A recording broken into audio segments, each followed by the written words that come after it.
पैठण तालुक्यातल्या बालानगरचे हे रामभाऊ कुंटेवार वयाच्या साठीतही अजून शेतीची चिंता त्यांचा पिच्छा सोडत नाही। शेतीसाठी पुरेसं पाणी नसल्यानं पाण्याचं योग्य नियोजन करण्याकरता त्यांनी 2012ला शेतात ठिबक लावलं। फारशी परिस्थिती नसताना सरकार अनुदान देतं म्हणून हिम्मत केली। 1.5 लाखांचं कर्ज घेतलं आणि काही पैसे घरातून टाकले। मात्र 4 वर्षांनंतर त्यांचं ठिबकचं अनुदान अजूनही आलेलं नाही। त्यात आता ठिबकच्या कर्जवसुलीसाठी बँकेचा तगादा सुरू झालाय।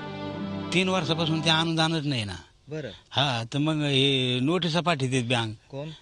बँक। बरं, हा तर ते म्हणते तुमची हे आम्ही करू। तर मग आता काय जमीन एकूणच देणं आले ना, मग आता त्याला नावेला देणं।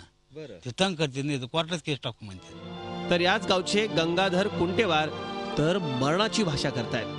आम्हाला 5 एकर ठिबकला 2,10,000 खर्च आलेला आहे बरं, आणि 1,92,000 आम्ही कर्ज काढलेलं आहे। सफलचं चौथाई भरलेली आहे 35,000 रुपये। तर शासनानं 2012-13चे पैसे अनुदान त्वरित द्यावा, नाही तर मग फाशी घेतल्याबरोबर पर्याय नाही राहिले शेतकऱ्याला।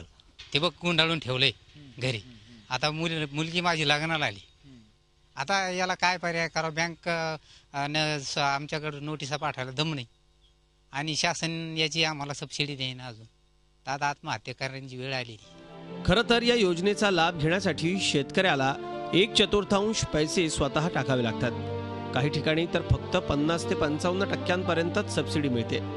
म्हणून हजारो शेतकरी या योजनेपासून दूर राहतात। त्यात जे हिम्मत करतात त्यांची अशी अवस्था होते। फक्त मराठवाड्यातच 52,205 शेतकऱ्यांना 2012-13 पासून सबसिडीचे पैसे मिळालेले नाही। त्यात परभणीच्या 5,722, औरंगाबादच्या 10,544, बीडच्या 7,855, हिंगोलीच्या 4,441, औरंगाबादच्या 3,224 तर जालन्याच्या 11,040 शेतकऱ्यांना अजूनही सबसिडी मिळालेली नाही।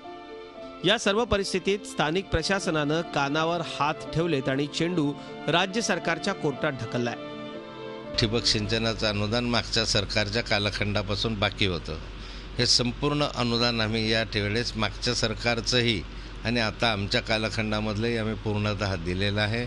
ज्याला ज्याला सरकारने मान्यता दिलेली आहे अशा संदर्भामधले कोणताही शेतकरी असेल तर त्याचं अनुदान देण्याच्या संदर्भामध्ये आदेश दिलेले आहे।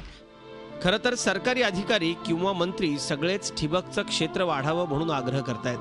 मात्र अनुदानाबाबत अशी उदासीनता असेल तर खरंच शेतकरी ठिबकचा प्रयत्न करेल का?